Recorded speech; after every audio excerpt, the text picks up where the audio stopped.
Florianopolis is one of the busiest tourist destinations in all of Brazil, and it's obvious why. There's over 40 beaches on the island, and some say up to 100, depending on what you classify as a beach. So today, I'm gonna give you guys my 5 favorite neighborhoods here on the island.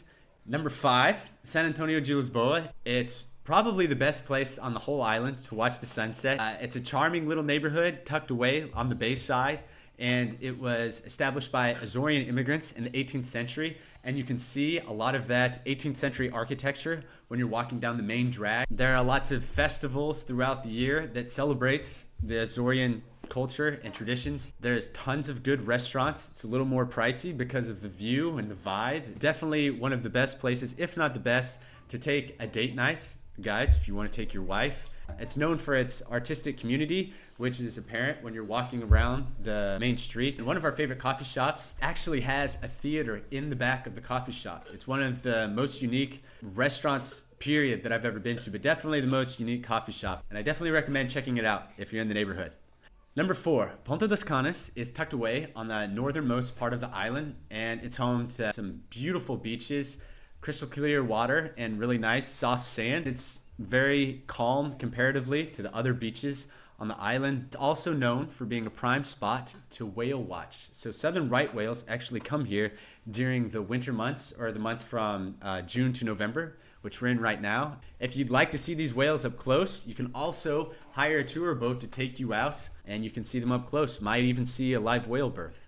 That would be cool. It's a great place to go if you're looking to stay away from the hustle and bustle of the city and you still want to have that beach island paradise. Number 3, Sanro, or downtown, is one of the oldest parts of Florianopolis. It's the only neighborhood that I have in this list that doesn't have a beach. It's surrounded by water. It's a little peninsula that juts out of the island. It's very convenient if you want to access the mainland of Brazil. There's a 1-kilometer bridge that connects you to the next town, Palhoça. For living purposes, the healthcare is really good. The infrastructure is very good. If you're a tourist in the area, it's really nice because it's very safe, a little bit more calm than the beachside areas. It has a lot of that architecture that you see in San Antonio de Lisboa. Mercado Público, or the public market, was built in the 19th century, and it has a wide variety of local produce, artisanal crafts, traditional food stalls that serve some of the local cuisine here in Brazil. There's lots of other museums, cool little coffee shops that you'll find in some of those traditional Portuguese looking buildings. We've been to a concert there. There's art galleries, restaurants, cafes, everything you kind of want aside from the beaches that you might come for in Florianopolis, which are really close by anyway. So I think it's a great place to stay if you want the entertainment but also want close access to different beaches. Number 2, Kesi. This is the surfer's paradise of Florianopolis. There's other neighborhoods too, like Joaquina and Praia Mole, but Kesi is one of the best neighborhoods in terms of location. You're earshot of the airport. It's only 6-7 minutes away, depending on traffic, of course, but it's only a few kilometers from the airport. It's a much bigger beach than a lot of the other places, like where we live in our neighborhood. The beach is wider, offering you more activities to do, such as volleyball or fuchivali, paragliding. There's always people surfing, paddleboarding.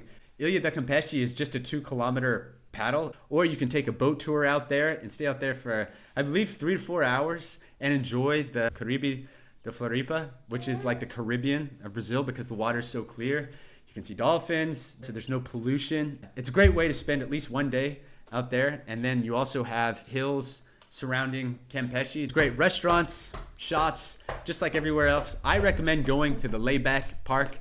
It's got a really cool skate park. It's such a nice vibe. It's right next to the beach. There's actually a little walkway that you can just leave the restaurant and go straight to the beach. Inside of the restaurant, they have volleyball, a playground, I think 3 different bars, and then lots of outdoor seating, which kind of like epitomizes Florianopolis vibe. So yeah, check out Kesi if you're on the island. Number 1, Lagoa da Conceição, which is named after the lake that it sits on. This neighborhood is the reason that we moved from Saquarema to Florianopolis. This was the first place that we ever stayed, and we loved it. We stayed right off of Avenida das Rendas, which is the road that goes through all of Lagoa alongside the lake. There's tons of shops, restaurants. It's surrounded by dunes. You can access Praia da Joaquina just to the south, and then you've got Praia Mole very close, as well as Barra da Lagoa.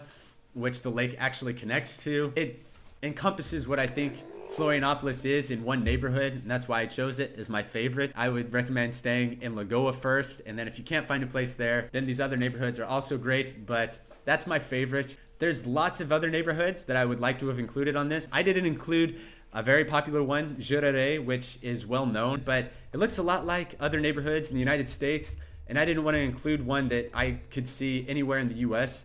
It doesn't have a specific Floripa characteristic that all these other neighborhoods have, whether it's the bohemian vibe or the Azorean architecture, whatever it is. That's why I chose these neighborhoods specifically. That's what I like. I like to surf. I like beautiful buildings and architecture and taking my wife out to watch the sunset, however rare that is. I hope you guys enjoyed this. If you have any questions about any of these neighborhoods or other neighborhoods on the island, or just disagree with me entirely, please feel free to leave the comments below. Make sure and like and subscribe. And if you have a friend or family member, or you yourself are traveling to Florianopolis, share this with them and have a great day. All right.